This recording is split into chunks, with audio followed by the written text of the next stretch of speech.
गाजियाबाद। 2023 के अंतिम दिनों में एक दिल दहला देने वाली त्रासदी ने सबको झकझोर कर रख दिया, जिसमें एक खूबसूरत युवा शिक्षिका की जान चली गई। उसका शव एक सड़क के किनारे छोड़ी गई एक एक्सकेवेटर खुदाई करने वाली मशीन की बाल्टी में बेहद भयानक हालत में मिला। इस क्रूर अपराध के पीछे कौन था? एक सुंदर पति, एक आदर्श दिखने वाली शादी। क्या इसके पीछे कोई भयानक राज्य छिपा था? मामले की हर परत के साथ एक नग्न और दर्दनाक सच्चाई धीरे धीरे सामने आएगी। दिसंबर के अंत में राज्य राजमार्ग 57, जो गाजियाबाद को पश्चिमी उत्तर प्रदेश के अन्य जिलों से जोड़ता है, सुबह सुबह घने कोहरे और सर्द हवा में डूबा हुआ था। शर्मा जी और उनकी पत्नी, एक बुजुर्ग दंपत्ति जिनकी सुबह जल्दी उठकर सैर करने की आदत थी, हर दिन की तरह अपनी जानी पहचानी सड़क पर चल रहे थे। नज़ारा बेहद शांत था, जब तक कि उनकी नज़र सड़क के किनारे पेड़ों के झुरमुट के पीछे छिपी एक विशाल पीली वस्तु पर नहीं पड़ी।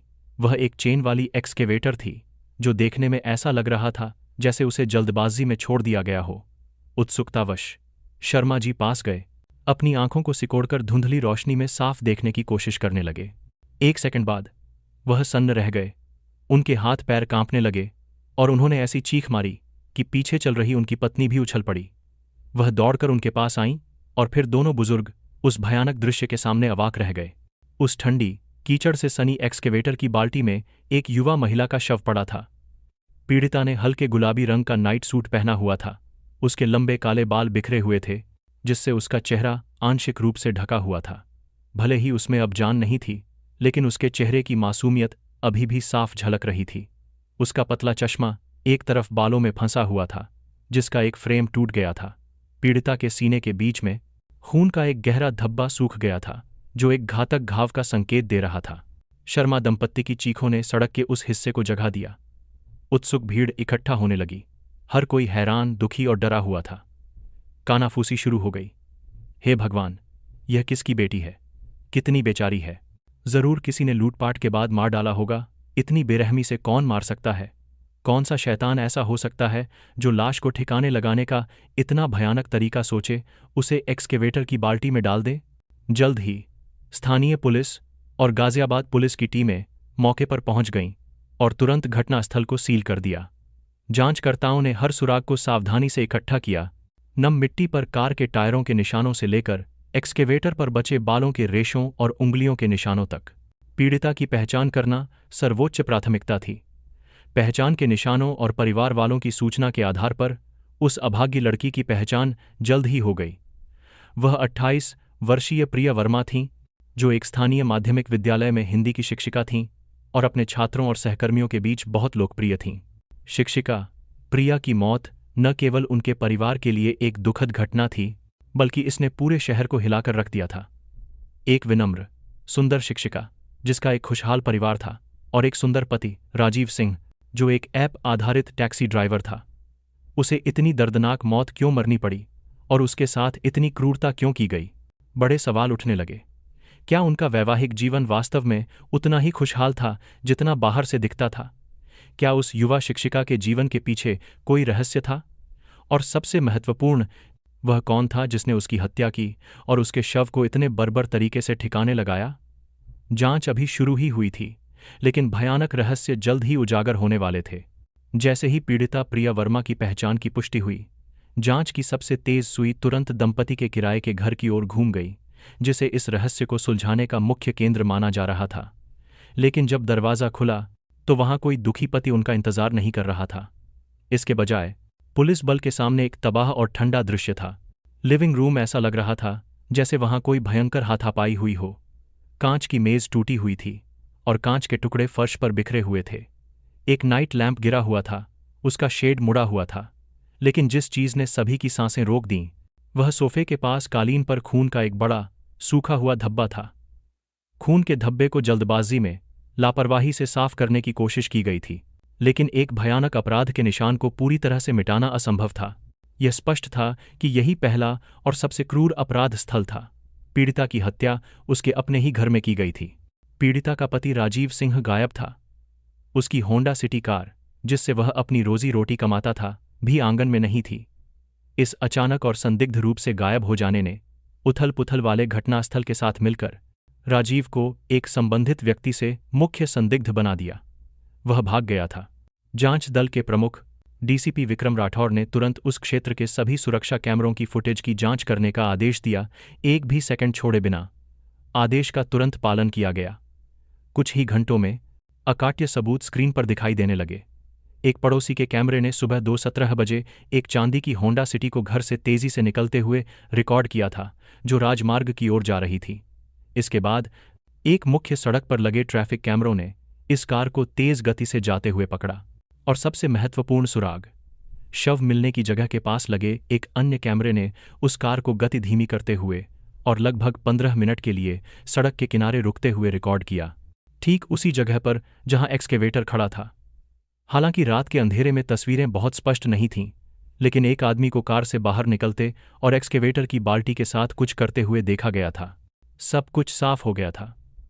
तत्काल गिरफ्तारी वारंट जारी करो। डीसीपी राठौर की आवाज़ मीटिंग रूम में गूंजी। संदिग्ध राजीव सिंह, उसकी पहचान और कार का नंबर देश भर की सभी गश्ती इकाइयों को भेजा जाना चाहिए। विशेष रूप से मथुरा की ओर जाने वाले मार्गों पर कड़ी नज़र रखो, जो उसका पैतृक शहर है। एक बड़े पैमाने पर तलाशी अभियान आधिकारिक तौर पर शुरू हो गया। उस सुंदर ड्राइवर की तस्वीर और उसकी कार की जानकारी जंगल की आग की तरह फैल गई। कानून का जाल हर तरफ से कस रहा था। हत्यारे के भागने का समय अब घंटों में गिना जा रहा था। चांदी की होंडा सिटी फलों के पेड़ों से भरे एक घने बगीचे के कोने में चुपचाप खड़ी थी, जिसे जल्दबाजी में एक पुराने तिरपाल से ढक दिया गया था। अंदर मथुरा के एक सुदूर ग्रामीण इलाके में एक पुराने घर में राजीव सिंह अंधेरे में घुटने मोड़कर बैठा था। यह घर उसके दादा दादी का था, जो लंबे समय से खाली पड़ा था। हवा में सीलन और धूल की भारी गंध थी। बाहर से आने वाली कोई भी आवाज़, चाहे वह दूर से भौंकने वाले कुत्ते की हो या खिड़की के दरारों से सरसराती हवा की, उस भगोड़े आदमी को चौंकाने के लिए काफ़ी थी। उसने बत्ती जलाने की हिम्मत नहीं की, न ही खाना पकाने की। वह बस रास्ते से खरीदी हुई सूखी ब्रेड के टुकड़े चबा रहा था। पिछले 2 दिनों से वह सोया नहीं था। उसकी आंखें थकान और डर से गहरी और धंसी हुई थीं। लेकिन भूख या पकड़े जाने के डर से ज्यादा जो चीज़ राजीव को तड़पा रही थी, वह थीं यादों की लहरें, जो टूटे हुए कांच के टुकड़ों की तरह तेज और दर्दनाक थीं। उसे प्रिया से पहली मुलाकात का दिन अच्छी तरह याद था। उस समय राजीव एक शानदार रेस्टोरेंट का मैनेजर था, आकर्षक और आत्मविश्वास से भरा हुआ। वह संयोग से अपने भतीजे को लेने प्रिया के स्कूल गया था। स्कूल के शोरगुल वाले मैदान के बीच लंबे काले बालों, सौम्य मुस्कान और बौद्धिक चश्मे वाली उस युवा शिक्षिका की छवि ने उसे तुरंत आकर्षित कर लिया था। उसकी मुस्कान इतनी साफ और गर्म थी कि उसमें उसकी सारी थकान दूर करने की ताकत थी। इसके बाद के दिन रोमांटिक मुलाकातों से भरे थे। राजीव की शानदार कार हर शाम स्कूल के गेट के बाहर खड़ी रहती, धैर्यपूर्वक प्रिया के काम खत्म होने का इंतजार करती। वह उसे सबसे अच्छे रेस्टोरेंट में ले जाता, उसे अपने काम की दिलचस्प कहानियां सुनाता। उसे प्रिया का सुनने का तरीका पसंद था, उसकी सादगी और ईमानदारी पसंद थी। उस समय राजीव के लिए प्रिया एक पूरी तरह से अलग दुनिया थी, एक शांतिपूर्ण दुनिया जिसका वह हिस्सा बनना चाहता था। उसे अपनी शादी का दिन याद आया। एक शानदार सूट में उसने प्रिया का हाथ थामा और दोनों परिवारों के सामने वादा किया कि वह अपनी पूरी जिंदगी उसकी रक्षा करेगा, उससे प्यार करेगा। वह जानता था कि एक शिक्षिका के रूप में उसकी पत्नी का वेतन बहुत ज्यादा नहीं था, इसलिए उसने खुद से वादा किया कि वह 100 गुना ज्यादा मेहनत करेगा ताकि प्रिया को किसी भी चीज की कमी न हो, और उसने ऐसा किया भी। उनकी शादी के शुरुआती साल वास्तव में मीठे थे। गर्मजोशी से भरे रात के खाने, अचानक बनाई गई यात्राएं, कार में उसके कंधे पर सिर रखकर प्रिया का स्कूल की कहानियां सुनाना, वह एक ऐसा पल था जिसके लिए राजीव ने कभी सोचा था कि वह सब कुछ कुर्बान कर देगा। संगीत, लेकिन अब सब कुछ राख हो गया था। राजीव के कांपते हुए हाथ, वही हाथ जिन्होंने कभी उसके बालों को सहलाया था, जिन्होंने शादी की अंगूठी पहनाने के लिए उसका हाथ कसकर पकड़ा था, आज वही हाथ थे जिन्होंने एक ऐसी गलती की थी जिसे सुधारा नहीं जा सकता था। खूबसूरत यादें अब सांत्वना नहीं थीं, बल्कि वे चाकू बन गई थीं जो उसके दिल को गहराई से काट रही थीं, उसे याद दिला रही थीं कि उसके पास क्या था और उसने उसे अपने ही हाथों से कैसे नष्ट कर दिया। उस वीरान घर की भयानक खामोशी के बीच राजीव बस अपना सिर पकड़ सकता था। अतीत की खुशियों और वर्तमान के अपराध बोध की छवियों को उसे पूरी तरह से तोड़ देने देता था। राजीव सिंह की तलाश एक घने और कड़े नेटवर्क के साथ शुरू की गई। तत्काल गिरफ्तारी वारंट के साथ राजीव और उसकी होंडा सिटी की तस्वीरें दक्षिण के सभी राज्यों की पुलिस को भेजी गईं। विशेष रूप से टोल प्लाजा और मथुरा के प्रवेश द्वारों पर। जांच दल का मानना था कि घबराहट में हत्यारा केवल अपने गृहनगर के बारे में ही सोच सकता है, जहां वह इलाके से परिचित है और उसके पुराने संपर्क हैं। गाजियाबाद पुलिस की तेज तर्रार टीमों को तुरंत मथुरा पुलिस के साथ समन्वय करने के लिए भेजा गया। उन्होंने शोर शराबे के बजाय चुपचाप हर इलाके की छानबीन की, विशेष रूप से राजीव के परिवार और रिश्तेदारों से जुड़े पतों की। स्थानीय लोगों से मिली जानकारी अनमोल साबित हुई। एक सुदूर गांव के एक किराना दुकानदार ने एक महत्वपूर्ण सुराग दिया। उसे याद था कि उसने पिछली रात एक थके हुए, परेशान दिखने वाले आदमी को ब्रेड और पानी बेचा था, जो बिल्कुल गिरफ्तारी वारंट वाली तस्वीर जैसी चांदी की कार चला रहा था। उस अनमोल सुराग से घेरा कस गया। पुलिस बल ने राजीव के दादा दादी के पुराने घर के आसपास के क्षेत्र पर ध्यान केंद्रित किया, एक ऐसी जगह जो लगभग वीरान थी, और वे गलत नहीं थे। एक रात दूर से निगरानी करने के बाद जासूसों ने पुष्टि की कि उस अंधेरे घर के अंदर जीवन के संकेत थे। पकड़ने की योजना जल्दी और सावधानी से बनाई गई। तलाशी के दूसरे दिन भोर में, जब कोहरा अभी भी रास्तों पर छाया हुआ था, दर्जनों पुलिसकर्मियों ने चुपचाप उस घर को चारों तरफ से घेर लिया। कोई आवाज़ नहीं, कोई रोशनी नहीं, सब कुछ पूरी खामोशी में हुआ। सही मौके का इंतजार करते हुए, दरवाज़ा तोड़ो, एक दृढ़ आदेश गूंजा। सड़ा हुआ लकड़ी का दरवाज़ा टूट गया और विशेष बल अंदर घुस गए। कमरे के अंधेरे कोने में राजीव सिंह सिकुड़ा हुआ बैठा था। जब एक शक्तिशाली टॉर्च की रोशनी सीधे उसके चेहरे पर पड़ी तो वह कांपने लगा। उसने न तो विरोध करने की कोशिश की और न ही भागने की। उसके सुंदर चेहरे पर अब केवल स्तब्धता, थकान और अपार निराशा थी। उसकी आंखें खाली थीं, जैसे कि वह इस पल का लंबे समय से इंतजार कर रहा हो। हथकड़ियों की ठंडी खनक गूंजी, जिसने अपराध करने वाले हाथों को जकड़ लिया और आधिकारिक तौर पर उस छोटे लेकिन भयावह पलायन को समाप्त कर दिया। गाजियाबाद पुलिस के ठंडे पूछताछ कक्ष में राजीव सिंह सिर झुकाए बैठा था। उसमें उस सुंदर, आकर्षक ड्राइवर की कोई ऊर्जा नहीं बची थी। डर और पछतावे में बिताए 2 दिनों ने उसे पूरी तरह से तोड़ दिया था। उसके सामने डीसीपी विक्रम राठौर और अन्य जांचकर्ता थे। बिना किसी सवाल के, बिना किसी दबाव के, राजीव ने अपना थका हुआ चेहरा उठाया। उसके सूखे होंठ फटे हुए थे और उसने बताना शुरू किया। उसकी आवाज़ भारी और टूटी हुई थी, जैसे हर शब्द उसके सीने में एक और चाकू घोंप रहा हो। सब मेरी गलती है, राजीव ने शुरू किया। उसकी खाली आंखें एक अनिश्चित बिंदु पर टिकी थीं। यह मैं ही था जो उसे नहीं रख सका, इस परिवार को नहीं रख सका। उसने सबसे खूबसूरत दिनों से बताना शुरू किया। उसने दिल्ली के एक बड़े रेस्टोरेंट में मैनेजर की अपनी नौकरी के बारे में बताया, उस ऊंचे वेतन के बारे में बताया जिसने उसे प्रिया को एक रानी की तरह रखने की अनुमति दी थी। उसे इस बात पर गर्व था कि वह अपनी पत्नी के लिए एक आरामदायक जीवन प्रदान कर सकता था, ताकि वह बिना पैसे की चिंता किए अपने शिक्षण के जुनून को पूरा कर सके। उस समय मैंने सोचा था कि मैं दुनिया का सबसे भाग्यशाली आदमी हूं। मैंने वादा किया था कि मैं उसे कभी दुखी नहीं होने दूंगा। लेकिन फिर तूफान आया। महामारी और आर्थिक मंदी ने उसकी उस नौकरी को छीन लिया जिस पर उसे बहुत गर्व था।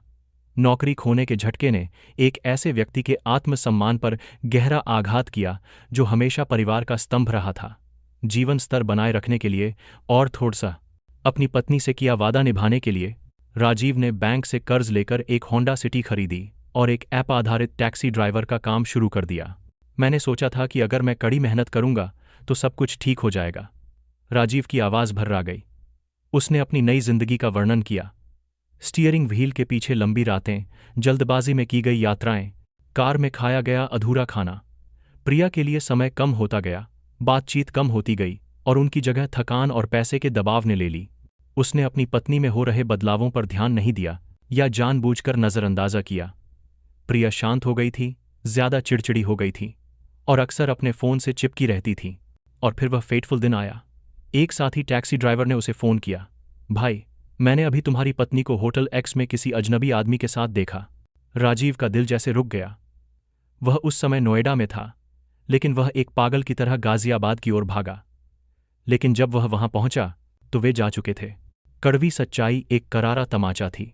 उसने कोई हंगामा नहीं किया। दर्द और गुस्सा एक भयानक खामोशी में बदल गए। उसने चुपचाप उस पर नजर रखी और जल्द ही तीसरे व्यक्ति, सुरेश यादव, एक निर्माण मजदूर जो प्रिया के स्कूल में चल रहे निर्माण स्थल पर एक्सकेवेटर चलाता था, का पता लगा लिया। वह घिनौनी पीली एक्सकेवेटर तब से राजीव के दिमाग में धोखे का प्रतीक बन गई थी। मैंने तलाक के कागजात तैयार किए, राजीव ने आगे कहा। मैंने उसे दिए और कहा, इस पर हस्ताक्षर करो और मेरे घर से निकल जाओ। कार और संपत्ति मैं रखूंगा, नहीं तो मैं तुम्हारे स्कूल में, तुम्हारे माता पिता के घर पर हंगामा कर दूंगा। लेकिन प्रिया ने हस्ताक्षर नहीं किए। वह जिद्दी और विद्रोही हो गई और घर में ही डटी रही। राजीव का धैर्य जवाब दे गया। घर का माहौल एक तूफान से पहले की तरह घना और बोझिल हो गया, और वह तूफान उस भयानक रात को आया। राजीव लिविंग रूम में सोफे पर सो रहा था। वह अपनी धोखेबाज पत्नी के साथ बिस्तर साझा नहीं करना चाहता था। सुबह 1 बजे के आसपास एक बेचैनी के एहसास ने उसे जगा दिया।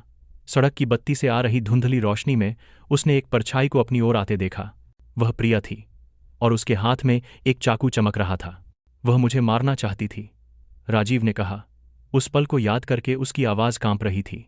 वह सहज रूप से उछला और एक उन्मत्त हाथापाई शुरू हो गई। प्रिया चिल्ला रही थी, बेतहाशा चाकू चला रही थी। हथियार छीनने की अफरातफरी में, दोनों के बीच की उथल पुथल में एक सूखी धप्प की आवाज आई। प्रिया रुक गई। उसकी आंखें डर से चौड़ी हो गईं। चाकू उसकी छाती में गहरा धंस गया था। सब कुछ खामोश हो गया। प्रिया गिर गई और खून बहने लगा।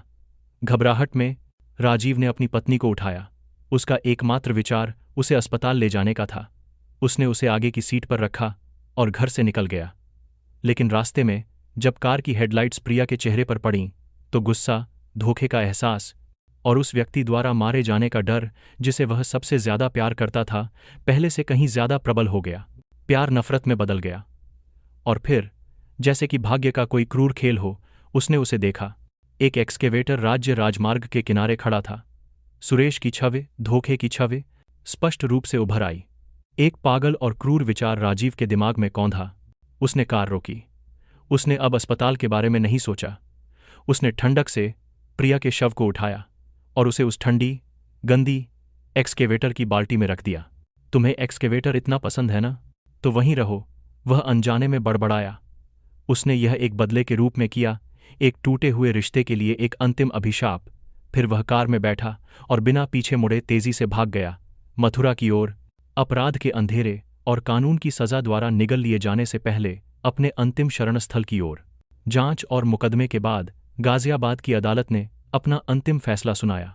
जूरी ने माना कि यद्यपि इस मामले में पीड़िता की भी कुछ गलती थी, जिसने आरोपी को उकसाया, लेकिन राजीव सिंह द्वारा जान लेने का कृत्य और विशेष रूप से शव को ठिकाने लगाने का बर्बर तरीका अक्षम्य था और कानून के प्रति उसकी अवमानना को दर्शाता था। हत्या और शव के अपमान के 2 आरोपों में राजीव सिंह को सबसे कठोर सजा मिली, आजीवन कारावास। मामला बंद हो गया, लेकिन यह एक टूटी हुई शादी की दर्दनाक त्रासदी को पीछे छोड़ गया, जहां विश्वासघात और संवाद की कमी ने सब कुछ नष्ट कर दिया। यह एक महंगी सीख थी कि हिंसा कभी भी कोई समाधान नहीं होती। यह केवल एक गलती से दूसरे भयानक अपराध की ओर ले जाती है।